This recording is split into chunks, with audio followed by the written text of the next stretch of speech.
this video, we'll turn this house that was built in the year of 1972 from this to this, from this to this, this to this, and this to this. And we did all this work within 6 weeks while staying under a pretty tight budget. What's up guys, welcome back to my channel. Today we're gonna go over my latest remodel on this investment property of mine, what we did to it, why we did it, how we did it, and how much we spent. If you want to know more about what the house used to look like, click here and check out this video. This house is over 50 years old and the previous owner did not really do a good job keeping up with it, which is one of the reasons why we're able to get it for such a discounted price. $230,000 is how much we paid for this house off market in a neighborhood where all the houses are worth between $400,000 and $500,000. And it is going to bring us $2,300 in rent every month. Also, subscribe to this channel if you want to know more about how to become a millionaire through real estate investing. Let's get it started. Alright, living room. The first room we see when we walk into this house. What we did to this room is adding 4 recessed can lights in this room to brighten this room up. We also removed the popcorn ceiling and painted the ceiling after removing the popcorn ceiling. Painted the walls, painted the trims, and left the floor as is. We just cleaned it up. And please, please, please do not paint over popcorn ceiling. Popcorn ceiling is really not that hard to remove, but once you paint over popcorn ceiling, it is pretty much impossible to remove them without damaging the sheetrock. So please always remove your popcorn ceiling if you want to paint your ceiling. And that's it for the living room. Alright, kitchen. We kept these old cabinets and painted them. If this was a flip, I would probably want to open this kitchen up. And if I do that, I'll need a whole new set of cabinets. But these cabinets actually have a lot of life left in them. Solid plywood boxes, real oak doors. It's just the color was a little dated, so we painted them. Do know this. Anybody can paint, but not everybody can paint it right. You make sure you clean them very nicely, sand them multiple times, prime them with a good quality oil-based primer, and then paint them with a very high quality paint.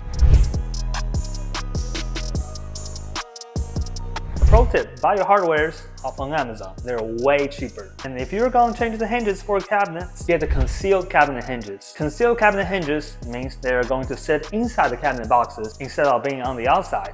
We did this 3x6 subway tile backsplash and also put in this quartz countertop. Why quartz? We talked about it in our last video, so go check out our last video, link down in the description. But long story short, I asked my countertop contractor this question. If you own a rental, what countertop material would you pick for your own rental property? And he told me quartz, and that's why I picked quartz. People would argue, why not butcher block, formica, concrete, epoxy, plastic, diamond, gold? Give me a break. A solid stone countertop is really not that much more expensive, and it is way more durable than those options, unless it's diamond countertop. The great room.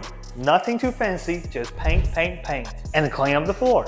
Here's also a good time to talk about the order of construction. First step is always demolition. You take off the carpets, demo the tile, take off the old floor, take down all the walls that you don't want. And number 2, rough in the trades, plumbing, electrical, HVAC. This is the time to open up all the holes that you need to open on your sheetrock. And starting from number 3, it generally follows this order, top to bottom, ceiling, wall, floor. This is the time when you do all the painting, all the tile work, and it usually starts from top. Paint the ceiling first, and then paint the walls. After that's all done, then flooring. Remember, top to bottom. And number 4, that's all your finishing trades, including installing all the lights, all the vanities, all the toilets, all the faucets, cabinets, countertop, door handles, door stoppers. You don't want to put a hole in the walls that you just painted, right? And number 5, cleaning. Don't get ahead of yourself.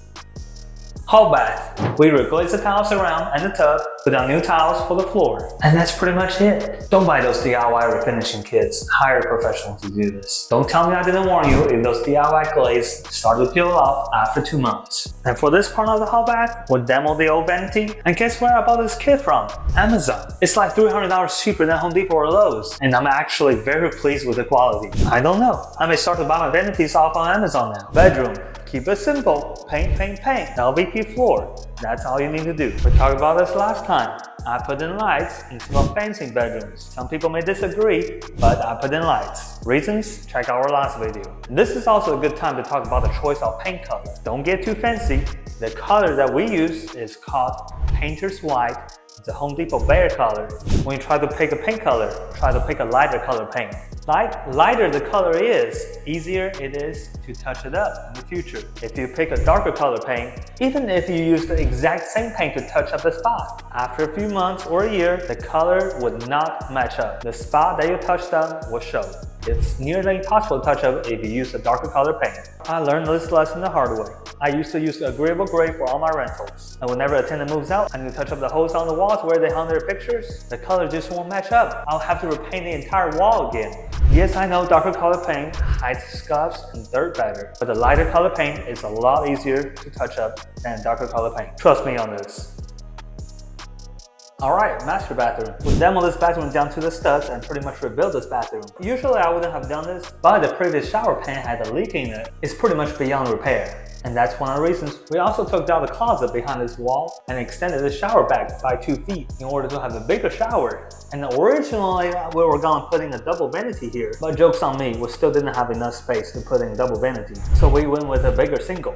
But in the future when we decide to resell this house, I can always have my cabinet guy to custom build me a double vanity and have my countertop guy to custom fit a double vanity top on it. If this was a flip, I would have a glass door over here, but because this is the rental, I'll just let my tenants pick their own shower curtain here. And guess where I bought this vanity from? Amazon. And this faucet too. And I talked about this before, and I'm gonna talk about this again. For a small shower like this, always put the shower light and the fan on the same switch. So whenever the tenant takes their shower, the fan is on, preventing from potential mold problems.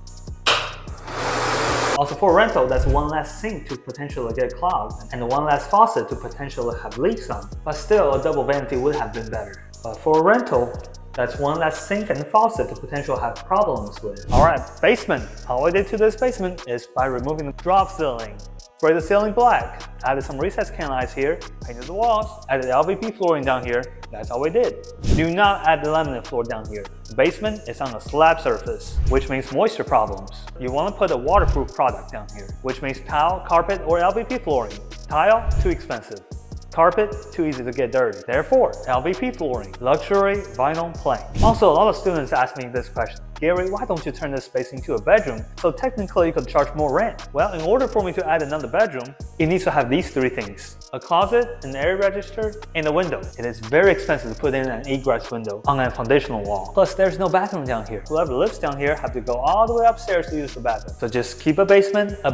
Keep it simple. You don't have to turn it into a Taj Mahal. It is your tenant's job to use their imagination to turn this into their game room, a TV room, movie room, art room, a YouTube studio, dance studio, home gym, put their ping pong table or pool table down here, put in their movie projector and turn this into a home theater. It is up to your tenants to use their imagination. The garage. If you watched our last video, you probably remember we had some water problems down here. Let me tell you how you need to fix this. Do not spend your money with a waterproofing contractor without doing this first. Laying topsoil on the outside around your foundational walls. Guide the water away from the house. If there's no water on the outside, there's no water on the inside. That's just how physics works. Brush this product called Dry Lock onto your foundational walls. Some people use Dry Lock over on their swimming pools. And that's all you need to do for the basement. Alright, for the outside, we replaced the original 4x4 post with the 6x6s, placed some of the rotten deck boards, and the fence rail because safety is number one priority. Wait, I don't have safety glasses. There you go.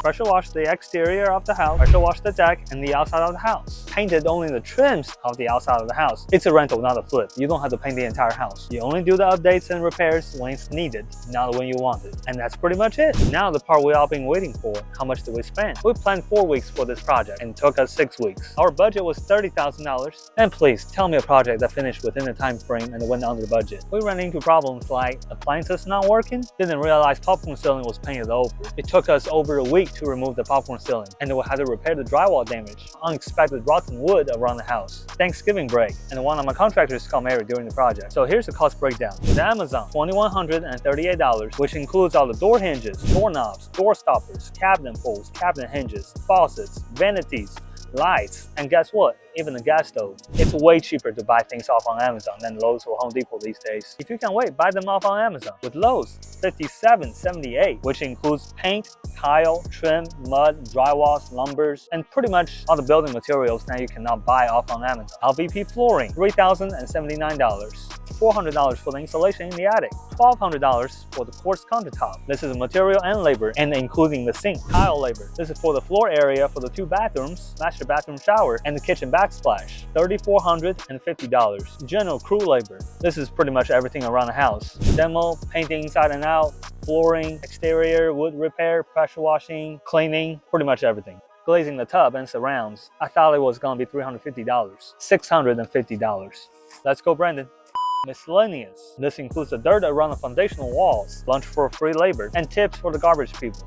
$275. Trays. This is for plumbing and electrical. $3,800, which leads to a grand total of $35,807. About $5,800 over budget. Alright, that's a wrap. Click here if you want to see more about what the house used to look like. And click here if you want to know how I turned my basement into a money-making machine and making me over $30,000 a year. And click here to subscribe.